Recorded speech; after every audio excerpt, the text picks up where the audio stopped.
Pixkat azalduz hasiko lehenengo, ez? Zer dan? Zer da menopausia? Bueno, nik uste dena gutxora bakiu zer dan. Bai? Baina menopausia da azken finean emakumearen holako garai bat etapa bat. Bai? 45 eta 55 urte tartean normalian hor agertzen da, egia esan gero eta goizago asaltzen da emakume askotan. Bai, hori tendentzia hori badago, Bai. 52 urtekin, 53 urtekin. Eta zergatiero bakite... Nik usten dut gauz asko, neskatxa gazteetan ere, hilekoa lehenago azten ari da, eta hor nuzet hormonalki gauz asko daude hormonalki eragiten digutenak, hor daude disruptore hormonalak, plastiko guztia denak, kosmetiko guztia denak, eta orduan, nizte, kimika asko daukagu korpotien, eta orduan hormonalki badaudela aldaketak emakumean, eta ikusten gara menopausia aurreratzen ari dela asko. Bai. Eta orduan, baina bai ginekologetzatzen dute 45 eta 55 urte tartean hor izango zen normala izango litzateke. Eta menopausia ja da 12 hilabete hileroko gabe. Hori ja, osatzen da, menopausia ingo, eta gero, egon elike aurre menopausia, hori hilabete horiek edo gaudenian, ez? Oin bai, oin ez, oin askon, gutxi, oin aurreratu gintzait, oin ez dakizer, Osa, horre nabaritzen aldaketa bat badaola, ez? Bat horrela, ja? Hora, azkenean... Gara hortan duen ekumeak asko dakite, ezkeni dakize, ni bakize, eta hor, eta keska esan keska hauntiena izaten da pixua. Pixua, eta gero ja beroaldiak esan diren hori ere oso... Osa, pixua hartu iten da, Bai. Bai, Bai. Eta... Kontu zilegile hartu elikadurakin. Bai. Lehen esaten dut, lehen hau jaten nuen, eta ondo, eta bain batean berdinak janda, eta kiloak hartzen dira. Eta koipe moduan, ero likidoak... Biak, likidoa asko ere be, eta koipe bezala ere bai. Nik denek ezagutzen dut emakumea pixka garai hortan daudenak, eta batean denbora gutxien jata pustu egin direnak, ez? Eta bai, eta hor emakumeak asko sufritzen du. Pixuarekin asko sufritzen du. Beroaldekin bai, eta pixuarekin. Bi gauza gai importantea dira garai horretan. Eta gozten dut, ni orain arte izan den nahi izan dudana, eta nahi dudanean, eta listo, ez? Eta nizaten dut, suerte haukazu orain arte aukeroki dezulako, baina oinez dakazu beste aukerarik. Eta orduan batzuk ala ere, bai, zaindu behar dute, kilo gehiago egin, eta más o menos desente kondo ematen dute, pixoak esten dute, baina beste batzuk... Karo, guk pentsatu ezagun gure joera naturala gara honetan da pixu hartzera, zuberdin janarren. Orduan... Eta hori zate egiten du, gorputzak? Zate egiten du, pixu hartzena? Hormona falta dira, eta orduan metabolismo asko geizten da. Orduan ezin gaina edadeare gehitzen da, eta orduan ezin da berdina jan, eta ariketa fisiko berdina mantenduz, pixua mantentzia. Orduan hor, eskatzen du, fin jartzia elikadurarekin, gauza garbia jatera, eta ez bakarrekan pixuaren gatik, hor, arazo kardioskularrak handitu egiten dira, eta... Baina, pixua nabarmenki joera dao igotzera, eta orduan, lehenengo 5 urtetan, da joera hori, bai. Esaten dute gainera, nire pentsatu, emakume baten, bere pixu normala 60 kilo baldin badira, menopausia onderen 65 kilo izango dela bere pixu normala. 5 gehiago, 5 gehiago, saiatu berra ere izaten, baina hori errez gertatzen da. Errez. Beruarekin ibili gara, eta aipatu dituzun momentu batean, jaki batzuk komeniestienak, zer komenean masukuak edo lan pixkat ostutzeko. Osteko hori da, ensaladak. Barazkia gutxi egin da, berez dana bakigu, barazkiak eta freskatu egiten dute, fruta dela, sukuak, irabiatuak, eta orduan, eta alderantziz, kendu berko nuke asko berotzen duten janariak. Azkenean, beroaldia da, korputza bero dagoela, eta oin ostu egin behar gara. Orduan, denboraldi baten, zerek berotzen du, zuretzako zer berotzen du, zer dutzen zaizu? Hemen esaten du, ez? Pikanteak bai berotzen du. Pikantea berotzen du, alkola, kafea, aragiak, aragiaren bateri bat guztiak, eta tabakoare beroa da. Tabakoare oso beroa da. Oso beroa da, bai? Orduan, egingo nuke, oiek utzi, eta gero barazkien artean izan horretzake pikanteak, kasu honetan, Ibarrako piperrak, gero pikante freskoago dira, baina pikantea dira. Jengibria ere pikantea da freskoagoa, baina pikantea da, eta da epela, jengibria, eta orduan pixkat erabiltzea da, ez dago gaizki, baina ez nuke gehiagia abusatuko pixka freskatu nahi bali madeu. Eta gero, baratzuria adibidez, baratzuri ere oso beroa da. Orduan, pixkat erabiltzea ez dago problemarik, baina baratzuri asko sartzea ere garai honetan ez. Ez da komeni, bale. Bai. Naiz Aurre gordina listo. zein kozinatuta. Bai, Berdin, ez? bai. Eta gero, dago aldetikan ze janari mota ez, eta bezatikan ze sukaldatzeko era. Labean eginda, parrilan eginda. Horre aldatzen egiten du. Bai. Segun zu nolako sua eta zenbat denbora ematen diozunek, janaria kozinate. asko berotzen da. Bai. Orduan, txuleta parrilan eginda, Ez da komeni. orain ez. Ostu nahi behar badeu, ez Ez. desde luego. Eta ero hemen daukagu maka. Zer da maka? Maka zer da. Bueno, bada superalimento edo superjaki bezala gaur egun dago klasifikatuta. Eta guk ekarri dugu irabati honi gehitzeko delako emakumearentzat menopausia garaian oso aproposa. Aha. Oso energetikoa da, osea, ez kaloria dituelako, alderantziz, osea, baina energia ematen du. Energia betik eta kaloria ez da berdina, beti.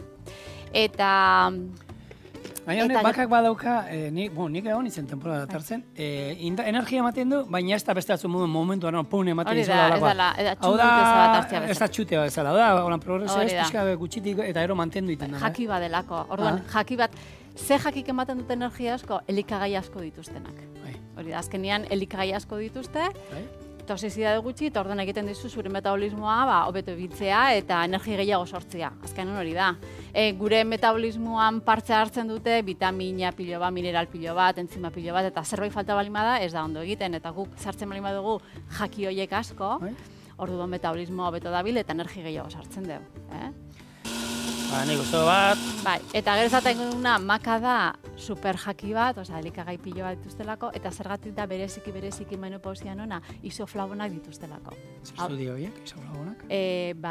Badia estrogeno naturalak, osea, hormona naturala dira isoflavonak, bale? Aha. Eta orduan daude makan, dago bait, eta maka hartu leike, bera bakarrik, hemen ikusten duzute, bera bakarrik hautzen moduan urarekin, suko batekin, edo zer gauzakin hirobiatu bat botata.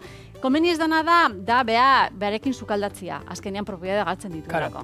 Osea, hori beti gordinan erabildu, Bai. eta hobera likido ematekin hola naztuta. Likido ematekin, hombre, pure O bateri, jogurrarekin, edo pure bateri bota leike, bakarrik ez dugunego, bera berotu eta berarekin sukaldatu.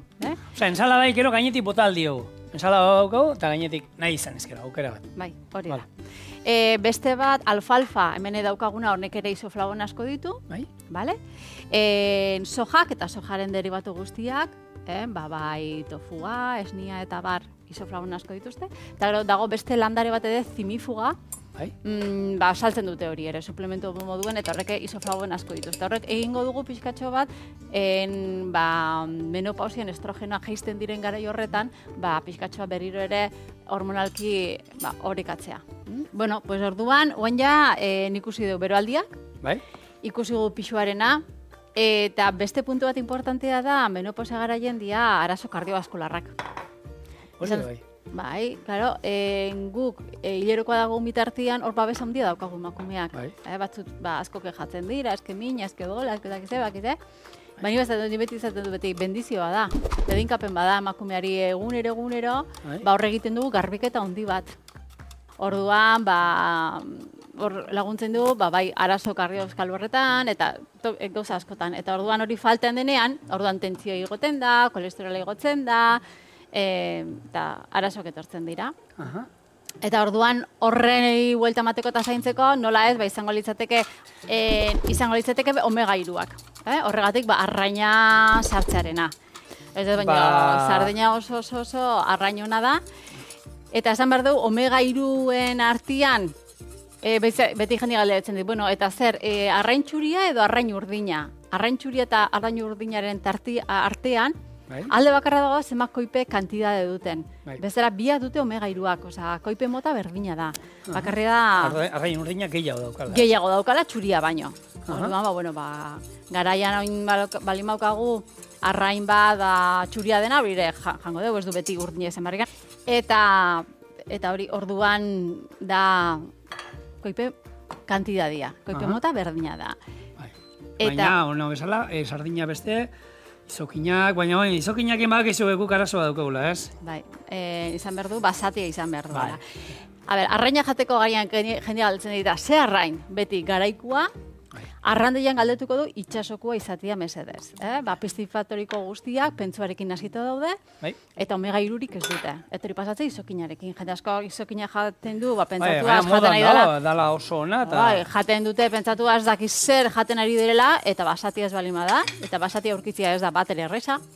Osa, presioa nabaritzen da, eta gaina nabarituko zuen zein da basatia, ze oso garestia da, baina oso zaila da aurkitzen. Aurkitzea zaila da. Oso zaila. Eta orduan zaten beti, galduta zute arraindegian itxasokoa den ala ez. Eta garaian balima dago, arrain urdinik ez balima dago, arrain txuri bajan, ez da ze gertatzen. Baina omega 3ak importantea dira. Osasun, kardiobaskularrentzat. Eta... Hor, vegetala behuzkagu, ez? Aguakateak, behuzka, ez? Omega 3a. Bai, bati bat, hemen ekarritu dena baita ere erakusteko. Asiak eta linoasiak asko. Txia eta linaziak. Omega 3 asko dituzte. Jaki landaretan, landaretan gehiena txia dauka omega 3ak. Omega 3ak eta linaziak. Oie, beti ere eotut hartuko genituzke omega 3 horiek aprobetxatu alizateko. Eta omega 3ak koipia da. Bai? Eta omega 3a zertako dira onak, esan dugu, arazo kardiobaskularretan. Zer egiten dute omega 3ak? Dia, odi zabaltzaileak, basodilatodoriak, odi zabaltzaileak dira. Antikoagulantiak, omega 3 antikoagulantea da. Orduan, zenbat jendea da antikoaguletzaileak hartzen, sintrona hartzen, eta bar. Omega 3a dira antikoagulantiak. Eta gero dira ona baitere, oreka hormonala ematen dute emakumeei, menopausia garaian eta oreka hormonala ematen dute, eta dira antiinflamatorioak. Minarekin askotan aipatu izan dugu, omega 3a dira antiinflamatorioak. Bai, menopausia menopausian daukagun beste arazoa dira ezurrak. Ezurrak, badakigu, 30 urtetik atzera gure ezurdura jeisten doa. Eta menopausian, segun gure hormonak nola dauden, hori azeleratu egiten da, azkartu egiten da. Orduan bereziki ezurra zaindu behar dugu. Kaltzio hartu behar da, eta janari asko daude, asko kaltzio dutenak esnekitik aparte.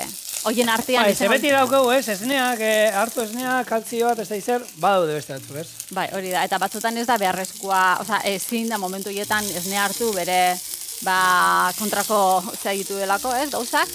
Orduan, arrainan ezurrak, arraina txikia denean eta egiten dugunean, adibidez, zarraina txikiak izango balitz ezur da guzti jango genituzke, ezta?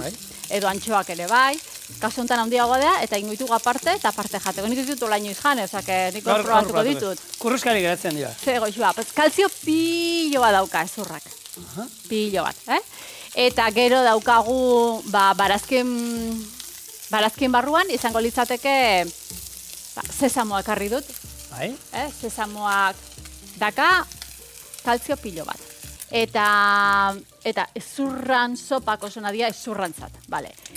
Eta, baina mineraletik aparte, oso importantia da ezurrantzat ariketa fizikoa eta dieta alkalinoa, bai? Baina, ariketa fizikoa esaten duenean, zer, kirola, ero bakarrik pasiatzea? Ariketa fizikoa. Ez pasiatzea ez da ariketa fizikoa bakarrik, baina... Baina arnasketa pixkat iztutin behar dugu, ez? Izin alda pasiatzen, baina, bueno, mendi aldapak eta sartzen baizkiogu. Bai, baina izan behar du beti eriketa fizikoa behar du, ez gana gehiagi estutu behar. Osa, gure arnatza, egon behar du, ondo hori bat bilotza arazoa dutenentzako, da arnaza gehiagi estutu gabe. Hori da ariketa fiziko, osasuntua, baina pasian ere ez. Osa, odola mugitu behar duela, hori da ariketa fiziko ona. Odela mugitzen den sentsazioa. Eta gero dieta alkalinoa. Eta hori askotan hitz egin dugu, barazkiak eta frutak, eta dieta alkalinoa da. Vale. Eta beste bada gero, likido retentzioa. Zaten genuna. Azkenian likido retentzioak menopausian zaundia dauka, pertsona hori pustu egiten da, emakumea bati bat. Eta ze gertatzen da hor, azkenian toxizidea dagoenean, korputzak egin behar du likidoa retenitu, toxizidea horrek guri minik ez emateko.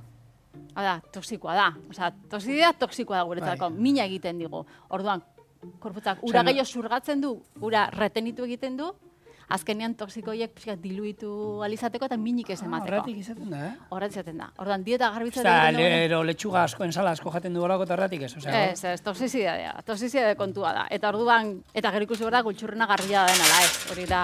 Baina, bueno, toxizidade kontua da, eta orduan dieta garbitza jate egiten dugunean, bati galtzen da volumen asko, eta volumena da retentzio galtzen ari garela.